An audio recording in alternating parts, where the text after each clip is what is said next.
Hello students, कैसे आप सब। आशा करता हूँ कि आप सब अच्छे होंगे। स्टूडेंट्स, आज की क्लास में हम चैप्टर 1 को ही कंटिन्यू करने वाले हैं।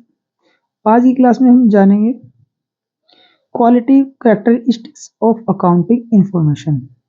ठीक है ना। तो देखते हैं। फर्स्ट है आपका रिलायबिलिटी, यानी कि विश्वसनीय। जो भी आप अकाउंटिंग करते हैं वो बिल्कुल क्या होनी चाहिए, विश्वसनीय होनी चाहिए, है ना। एरर फ्री होनी चाहिए, उसमें गलती नहीं होनी चाहिए, वेरीफाइबल होनी चाहिए। ठीक है ना। ये होना जरूरी है, तभी तो आप पे कोई विश्वास करेगा, आपकी अकाउंटिंग पे विश्वास करेगा। सेकंड है रिलेवेंस। ठीक है ना। रिलेवेंस का मतलब क्या होता है कि ये रिलेटेड होना चाहिए, यूजर से रिलेटेड होना चाहिए, तो यूजर क्या चाहिए। थर्ड है आपका अंडरस्टैंडेबिलिटी, यानी कि आपकी अकाउंटिंग ऐसी होनी चाहिए जिसको आप आसानी से समझ सके। ठीक है ना। उसकी प्रेजेंटेशन अच्छी होनी चाहिए, है ना। हर चीज की क्या होनी चाहिए, क्लियरिटी होनी चाहिए। ठीक है।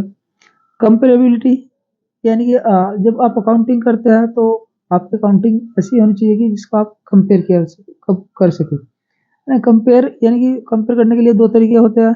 एक तो होता है आपका इंट्राफर्म कंपैरिजन और एक होता है इंटरफर्म कंपैरिजन।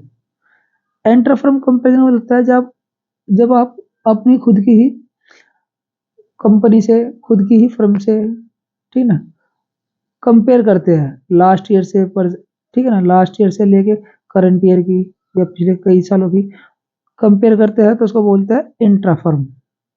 और जब आप अपनी फर्म के साथ किसी दूसरे फर्म के आप क्या करते हैं, कंपैरिजन करते हैं, उसको बोलते हैं इंटर फर्म कंपैरिजन, है ना। ये कंपेरेबिलिटी भी आसानी से हो जानी चाहिए। और बात करते हैं अब यूजर्स ऑफ अकाउंटिंग, है ना। यूजर्स ऑफ अकाउंटिंग, ठीक है। अकाउंट्स में जो यूजर्स होते हैं दो तरह का होता है। एक होता है आपका इंटरनल यूजर्स और एक होता है आपका एक्सटर्नल यूजर्स। ठीक है ना। अकाउंटिंग में यूजर्स दो तरह के होते हैं, इंटरनल और एक्सटर्नल। ठीक है ना।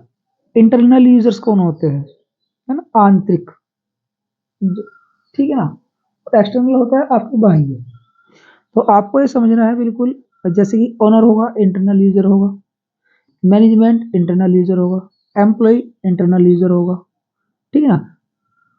जो कि आपके फर्म की, आपकी कंपनी की इंफॉर्मेशन जानना चाहेगा। ठीक है ना। एक्सटर्नल यूजर बैंकर्स, है ना, फाइनेंशियल इंस्टीट्यूशन, क्रेडिटर्स,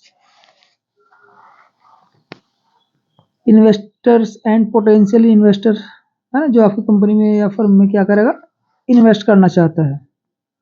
क्रेडिटर्स, जिन लोगों से आपने उधार सामान खरीदा है वह भी आपकी इंफॉर्मेशन लेना चाहेंगे, है ना, क्योंकि वे चाहेंगे कि आप उनका पैसा कब लौटाए।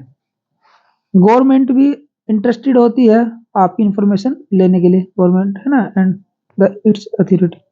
पब्लिक, जनरल पब्लिक भी इंटरेस्ट रखती है ना।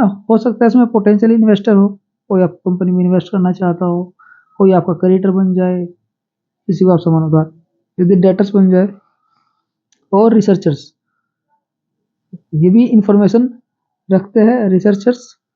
ठीक है ना। ये भी क्या होते हैं आपके एक्सटर्नल होते हैं। ठीक है ना।